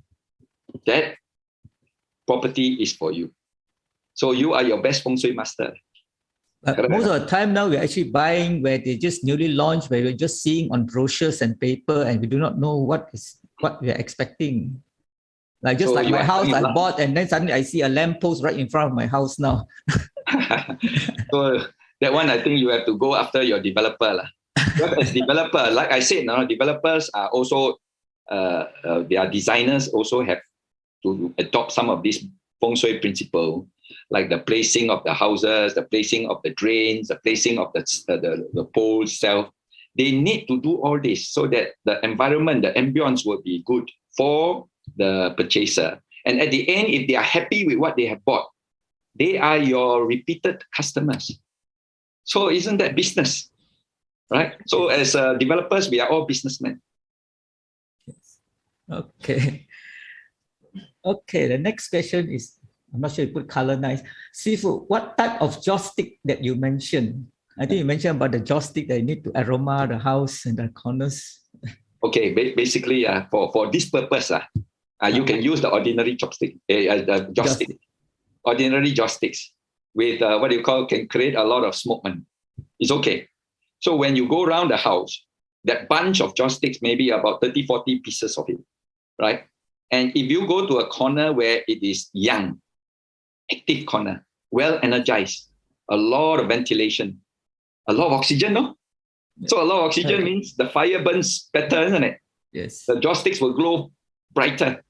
But when you go to a corner, there is no very stagnation, a lot of stagnant air, very non-movable energies. Then you will feel that the oxygen is not there. The joysticks will also want to die, isn't it? Yeah. So that will tell you that is a corner. So what do? Then place a lamp there. Place your music box there. place a fountain, what do you call a water feature where you can actually energize. Because the meaning of word energize means increase the energy in that place. Because there's no energy. So you would like to live in a place where the energy is there. But don't live in a place where the energy is too strong. Then also no good. Energy too strong means the music, the sound also too loud. The wind also too strong. The light also too bright. Then you reduce them if you can. So it's how you balance up. And I always tell people, no, you are your best Feng Shui master. But sometimes if you are not well versed, then you may want to consult. And some of the Feng Shui masters that we all know, they are actually very good in explaining this. But somehow or other, because they deal with the laity and the common people, they have no choice but to explain it in another way. But if they deal with you who are scientific enough, who are logical enough, who are what you call mindful enough, then they will explain it correctly. Okay, thank you, Dato. Okay, next question is from Billy. Good morning. With regards to the 5 elements, what does it mean that we are a certain element? And what does it mean to balance it with a counter element? What is the explanation behind this? Thank you. Okay, basically, when you are born in certain years, especially if it is a wood year, it's a fire year, if it is a water year, when we talk about the year of the horse, then you say, so this year is the wooden horse. This year is the fire horse. So this determines the alignment that you were born under. And that alignment basically shapes up the characteristics of that person to a certain extent, and sometimes even the bodily features, right? And because all these are energy beaming all over the place, and you are actually affected by it. And when you're affected by it, you actually adapt yourself and mold yourself towards this, synchronized with this energy. And thus you are actually in this radiation. And if you are facing an energy which is, sometimes the electromagnetic, they repel each other. Or sometimes they attract to each other. So you then actually align yourself to energies which are not repulsive. And that's the meaning of understanding your whether you are what element and which direction is the best direction for this element. And especially sometimes when they talk about this year, you Fan Tai Sui in the northwest or northeast, that means it's the direction of the planet Jupiter. And that Jupiter actually has a strong effect. And if you are affected by that energy, then you avoid. You try not to be in that corner too often. Okay. So, but when you actually study deeper, geomancy is actually very scientific. It has a lot of scientific principles inside it, except that because it is actually expounded to the common lay people, sometimes you cannot explain it too technically. Like, for example, today, and I explained in the beginning, a lot of people will see stars. I was like, so you tend not to, you just follow. I tell you, you believe in me and you follow, right? Yeah, since you're talking about Tai Sui, that every year the Feng Shui master will say, okay, certain character, certain animal will Fan Tai Sui, so you must go and pray to Tai Sui. So does it really have an effect? That one become a ritual. To boost. Remember to boost your mental and your physical energy. So when you Fan Tai Sui, you go and engage somebody to what you call Pai Tai Sui. Placebo effect.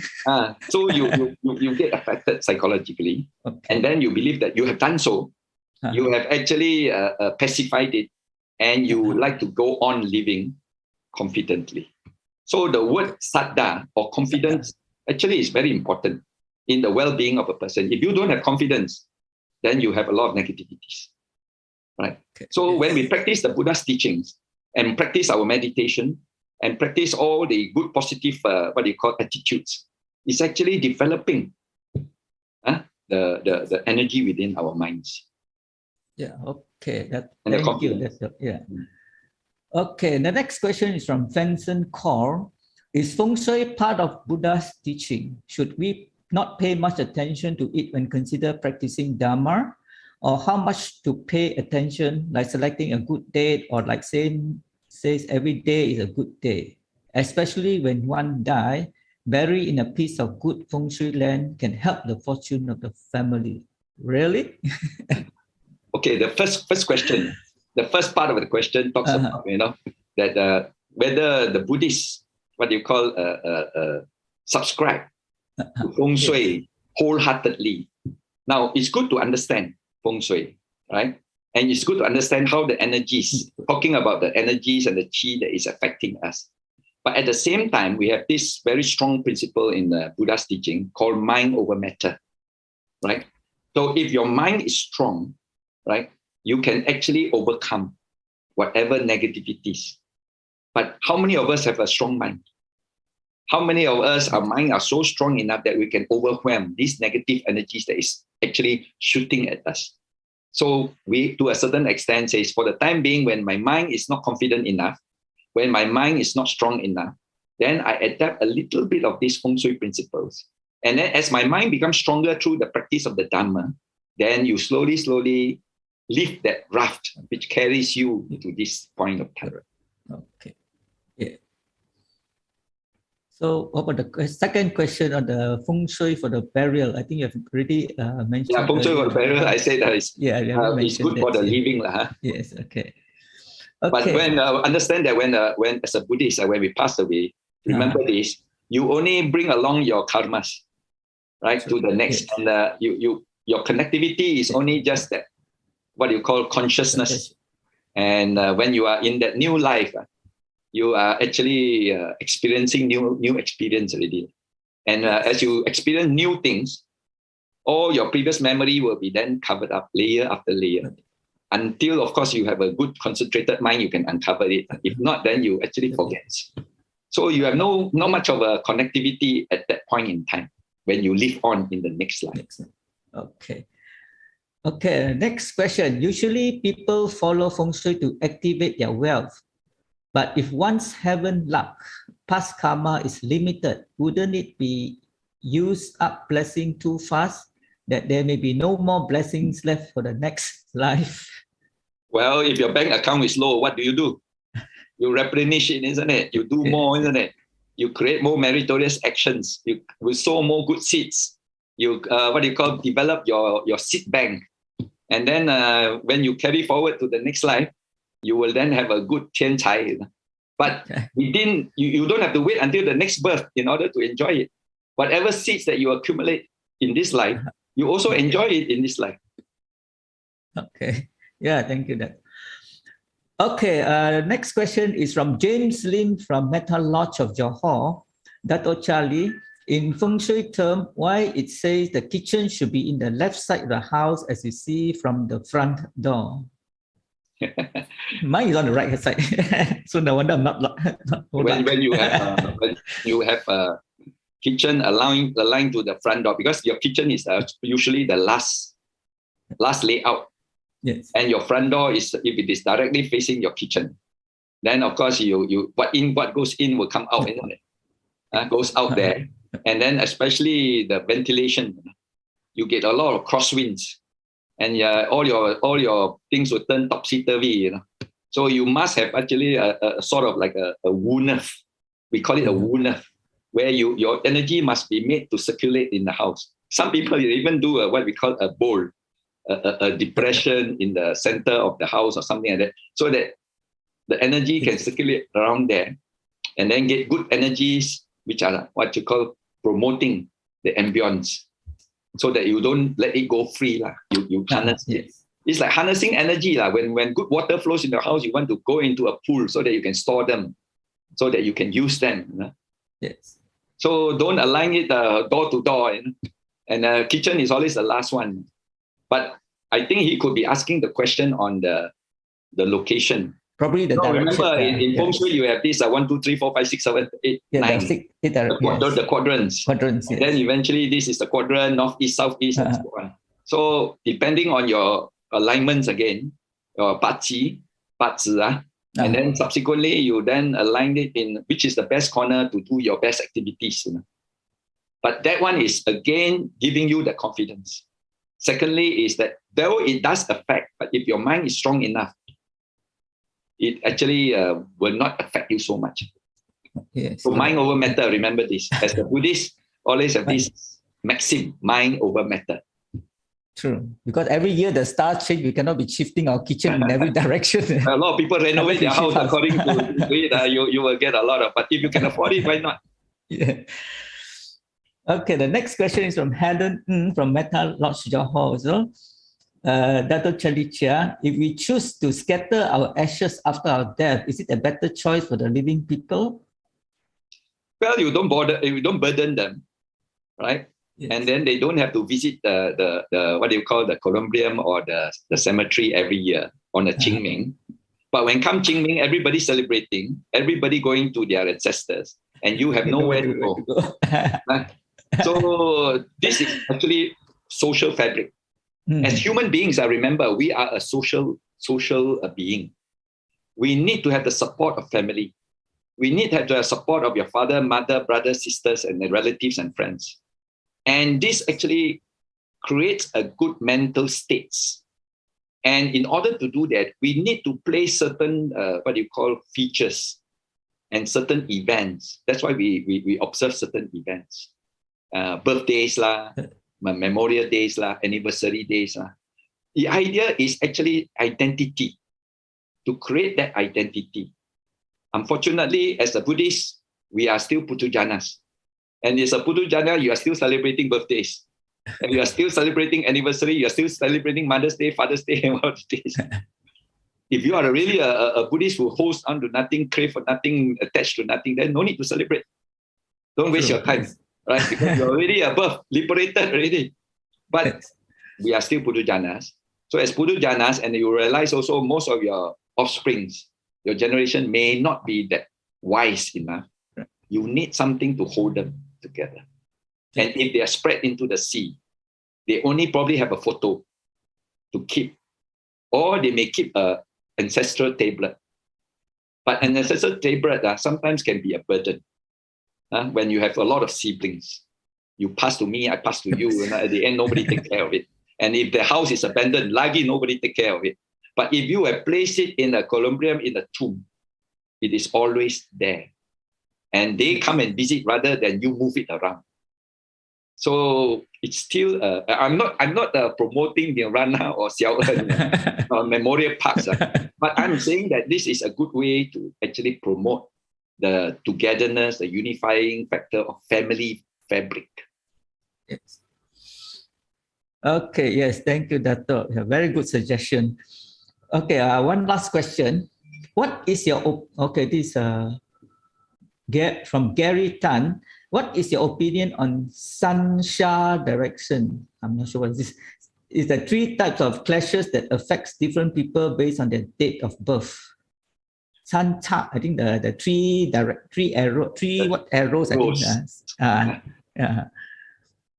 Well, if you can avoid this direction, avoid. I mean, it gives you confidence later on in facing whatever realities of life. And when you have avoided, you feel more confident in it. Yes, but correct. Try not to avoid and see what happens. What the 3 killings direction, the 3 killings. How it affects your mind. You will feel a little bit doubtful, you'll feel a little bit fearful, you'll feel a little bit non-confident. Is that negativities? Do you want to have negativities in your mind? If you want to have some, peace and positivities, and if you have that negative, remove it. Pacify it. If you have the full confidence of the Buddha Dharma, then you don't rely on it. Then okay. Then you have actually got to say, okay, there's a charge, but I think my mind can overcome or overwhelm it. A strong mind will be able to overcome. But for the time being, the mind is not strong enough. Except like a little bit here and there. Correct. So be practical. If practical, I always like to advocate practical living. Don't be a hard, fast, follower. Neither do you become a fanatic follower. Correct. Yeah. Okay, I think you have come to the end of, maybe one last question from me. I think you're talking about the best position is a north-south direction of sleeping. But I think in most houses now, when you have the bedroom, one is the window, one is the door, one is the toilet. So you only have one direction. So you'll be impractical or you can never sleep in that best direction. No, but that direction is only an analogy. I think because of the magnetic flow, right? From a story that was actually advocated or told. about the Buddha's position when he passed away in Parinibbana. But when we look at it logically, yes. Yes, it's I mean, if we can follow these directions, I think we are in very good states or calm states or relaxed state. But if we can't, then it's okay. You don't imagine that tonight you go back to your house, you say, north is here, south is here. So you diagonally on your bed. No. Don't go to that extreme. Always follow the middle path. And then understand that if you can get the right direction, be it. If you cannot get the direction, the next best direction is okay. Okay, thank you very much, Dato, for a very wonderful talk today. So we are coming to the end of the talk. Let us do the sharing of merits. Today, we have listened, discussed, and contemplate on the Dharma. In the process, we have created much meritorious actions. Therefore, I would like to invite our speaker, Brother Datuk Charlie Chia, to do the sharing of merits with all sentient beings for their happiness and well-being. Okay, brothers and sisters, let us now compose ourselves. Feel relaxed, feel calm, feel peaceful. Be happy that you have the time and effort to join this sharing session and to educate ourselves, to remove our ignorance, and to gain some confidence. Rejoice in this occasion, feel good, because this is a very meritorious action. And by virtue of these merits that you have accrued, punya, rejoice in your punya. When this rejoicing contributes towards your good health, your well-being, and may you be well and happy. And by this rejoicing also, let us reflect and remember our parents, our brothers and sisters, our relatives and friends. May they continue to be in good health. May they be free from disease and harm. May they be strong and healthy. And by virtue of these merits that accrued, may we invite all the devas to share and to participate. And may they also rejoice and may they attain the bliss of Nibbana soon. And by these merits that we have accrued, let us also remember our departed relatives. Wherever they may be born, may they rejoice in these merits that has been accrued. May they be free from dukkha.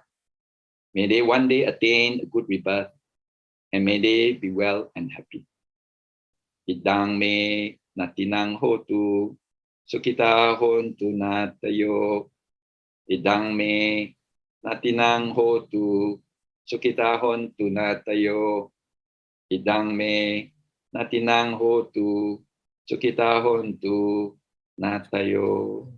Sadhu, sadhu, sadhu, sadhu. Thank you, Dato.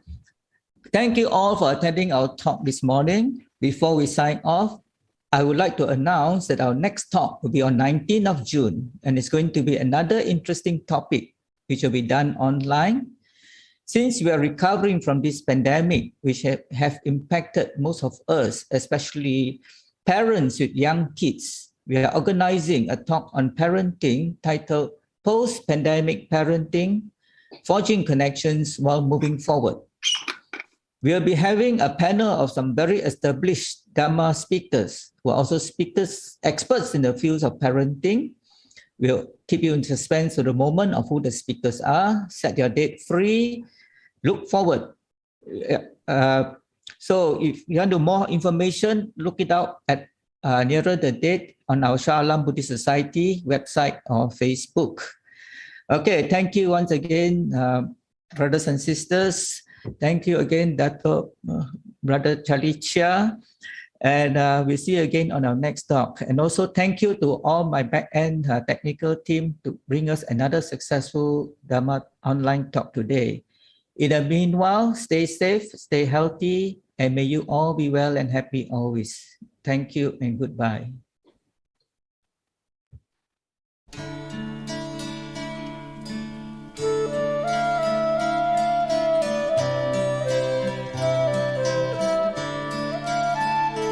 Let me a pure white lotus be, unfolding in Sansara's stream.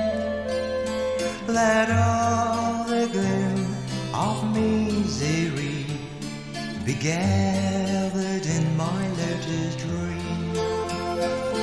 That is dewdrop that started light on each white radiant fold reflect the mercy of the Lord. That is their place to go.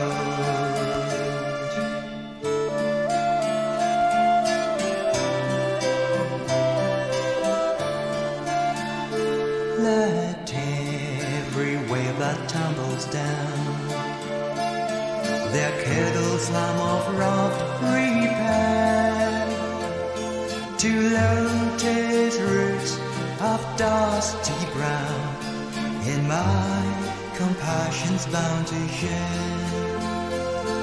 Let every spark of vengeance roll round lotus tops and twine, and greed and light transform by love in lotus heart and shine.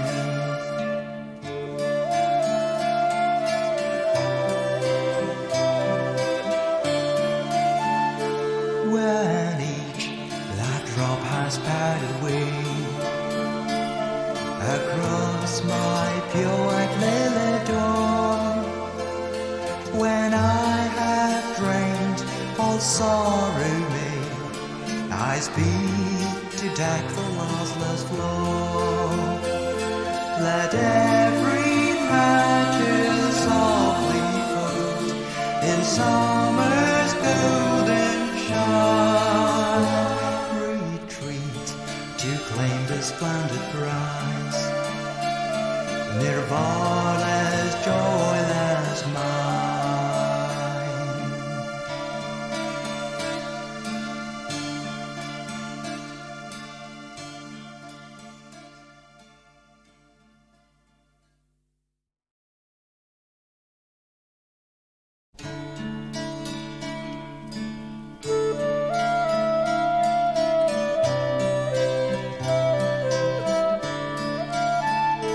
Let me a pure white lotus be,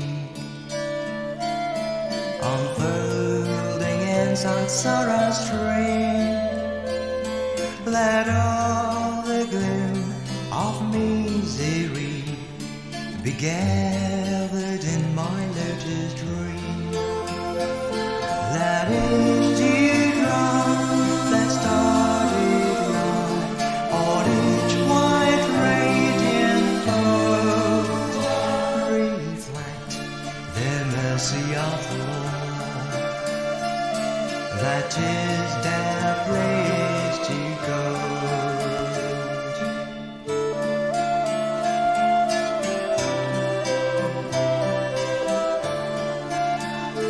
Let every wave that tumbles down their kettle slam of raft repair to lotus roots of dusty brown in my compassion's bound to share.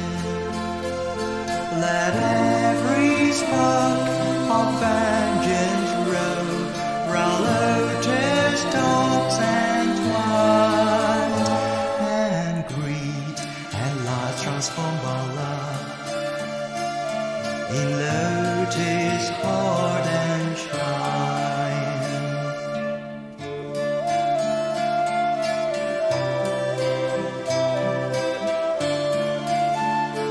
When each light drop has passed away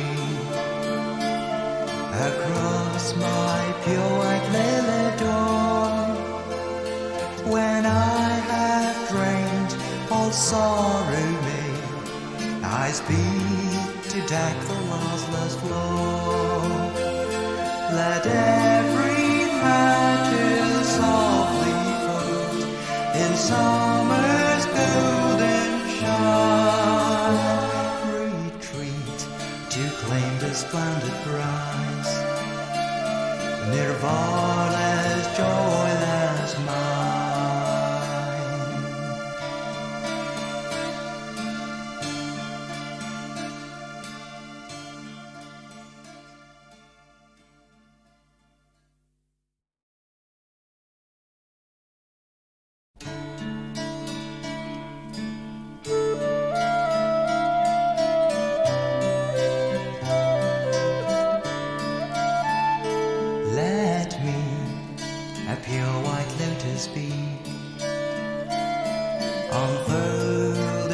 samsara stream.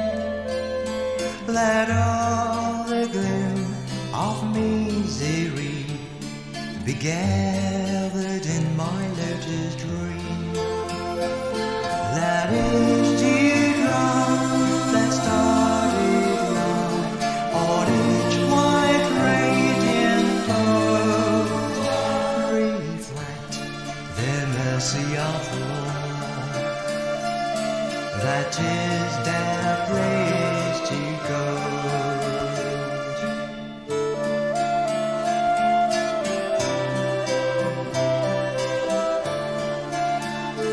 Let every wave that tumbles down their curdled slime of wrath repair to lotus roots of dusty brown in my compassion's bound to share. Let every spark of vengeance roll round lotus tops and twine, and greed and light transformed by love in lotus heart and shine.